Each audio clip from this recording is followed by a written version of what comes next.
the orchestra teacher for elementary school came into class and was showing the different instruments and orchestra, played the Harry Potter theme on the violin. Na, na, na, na, na. And I was just like, holy, I need to be able to do that. All right, guys, with that down, we were moving on to magic. We're going back to Magic Lands, the world of Harry Potter, and some really interesting news that we got Hans Zimmer coming in to score the HBO Max show Harry Potter. So Hans Zimmer to compose Harry Potter HBO series original score with Bleeding Fingers Music, which is his music company. So, okay, I was gonna say, why are his fingers? Man, he's so working really hard. he Holy cow! is. So yeah, essentially, the story goes on. Let's see. The musical legacy of Harry Potter is a touch point for composers everywhere, and we are humbled to join such a remarkable team on a project of this magnitude," said Zimmer. And Bleeding Fingers music composers Karatalv and Anzi Rosman, the responsibility is something that myself, Karatalv, and Anzi Rosman do not take lightly. Magic is all around us, often just beyond our reach, but as in the world of Harry Potter, you simply must look for it. With this score, we hope to bring audiences that little bit closer to whilst honoring what has come before. All right. Hans Zimmer coming in to score Harry Potter. What's really fascinating and just awesome to know is that what's like going into this show, it seems like there's a lot of care, there's a lot of love, because there's lots of great directors attached to this, showrunners. I want to say the showrunners from Succession, which that show, by goodness, the awards buzz it got was insane. And I want to say someone else is tied to it from Game of Thrones. I think I could be wrong, but I mean, we're getting some very credited people tied to this, and we got a lot of the cast announced. But to the world of Harry Potter, I mean, and Dave, I was telling you before the show, Sci-Fi right now on cable, they're running Harry Potter films all day, and like, man, you could jump in at any point of any of the films and just get sucked into it. It's just those films are so special. I remember seeing, I think I was around like maybe 12, seeing them for the first time. And I watched them. It's funny, like me, I'm such a proprietor of go see a film on the big screen or watch it at least on your biggest TV at the least. If you watch it on a phone or a tablet, you're dead to me. But when I was young, when I was young, I was watching it on my tablet. So I'd go back in time and smack myself, man. Come on. But even within like this little kid seeing it on his tablet, I was entranced in the world of Harry Potter. And the world that they crafted was so beautiful with wonderful characters. So many, like that show, that franchise is such a wonderful example of so many characters that are all complex and dimensional in their own ways that are so entertaining.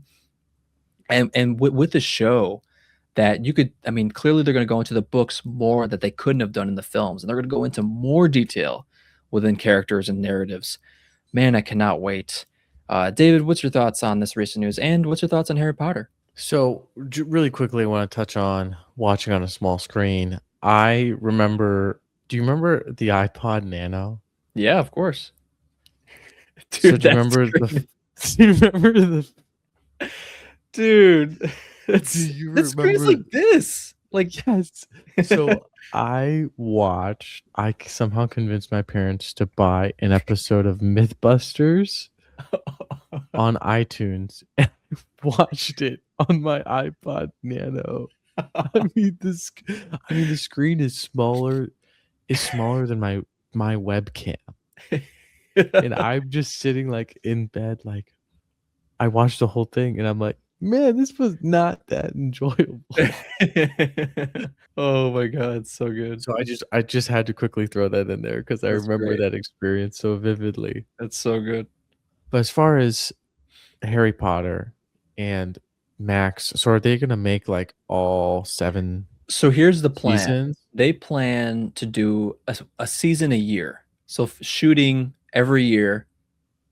I want to say they're doing, like, to start, they're doing 2, maybe 3, and then seeing how it goes year after year. But yeah, it's going to be a yearly thing. So they're not going to be fighting the Stranger Things curse of shooting like every 3 years. Probably the usual nowadays. There's like 8 to 10. All right, I mean, though, that's a good sign every year. That's really cool. And Really good. like you said, they can essentially 8-hour long movies. You can just go so much more in detail into the books. That was my biggest gripe. I didn't see any movie after 3 because 3 was so far different from the book, and I had read the books. I was like, I lost all trust in the movies. And like I was saying earlier, the reading of the source material destroyed the movie experience for me because they changed like huge things in the third book, and I'm like, man, like this was so dumb. But it's the limitations of film. But now they can go into it in so much more detail. So I wonder how that's going to change, in the reflection. But on to Hans Zimmer, I can't imagine scoring something for a movie or a show. I can't imagine how, like, my brain just can't even like comprehend what that would be like. I need to make music. Like I don't even know how do I make music?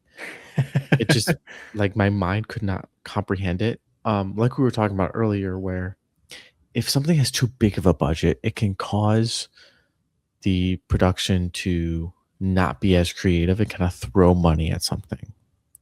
And so I was initially, when I was reading through the topics for today and I saw this, I was worried a little bit because like Hans Zimmer's are probably very expensive in terms of getting Yeah. him to score something.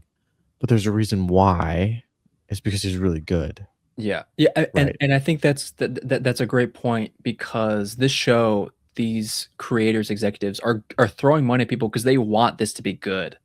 Like Hmm. they have faith that this can really be something special.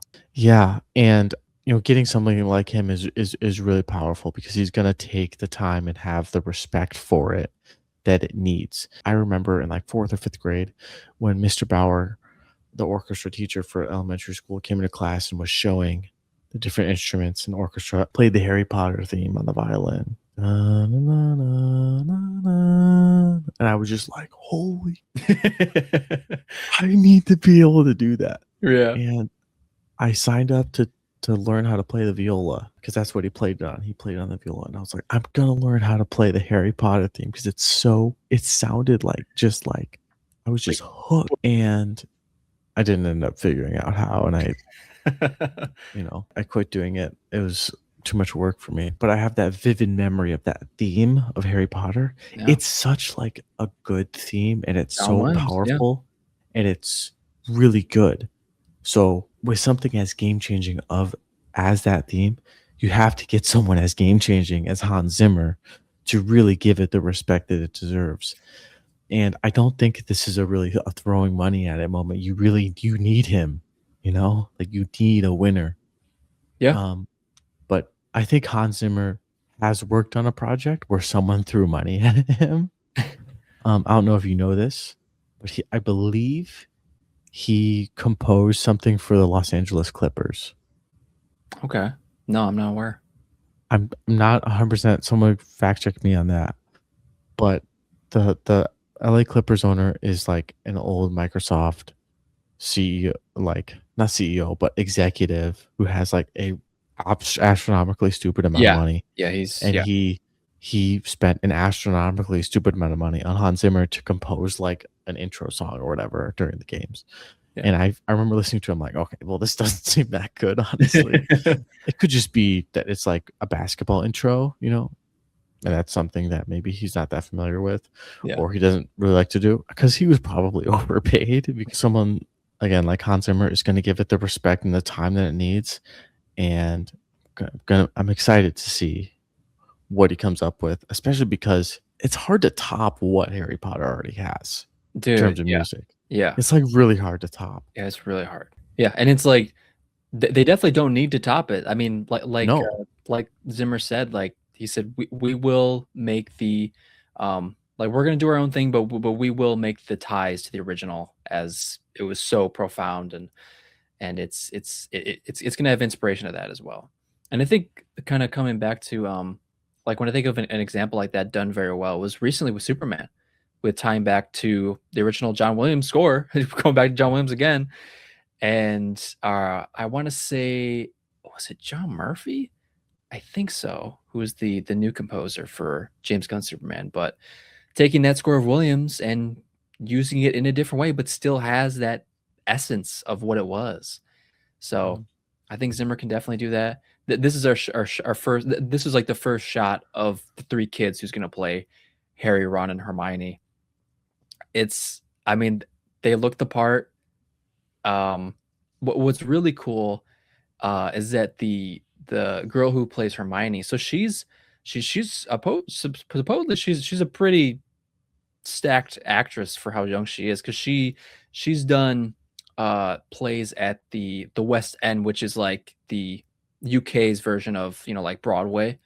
So like she knows her stuff, and I don't know the kid who's playing Ron or her, but yeah, I don't know any of them, but they apparently they screen tested well, and I remember yeah we got our first look at Harry on the left and Nick Frost playing Hagrid on the right, which that was lots of people were suspecting he was going to play Hagrid, the beloved Nick Frost.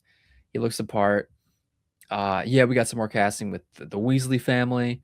I mean, man, lots of characters. Again, the Harry Potter franchises has the franchise just has so many rich characters, which lots of great dimension to them that are always so super fun. Harry Potter coming in hot sometime next year.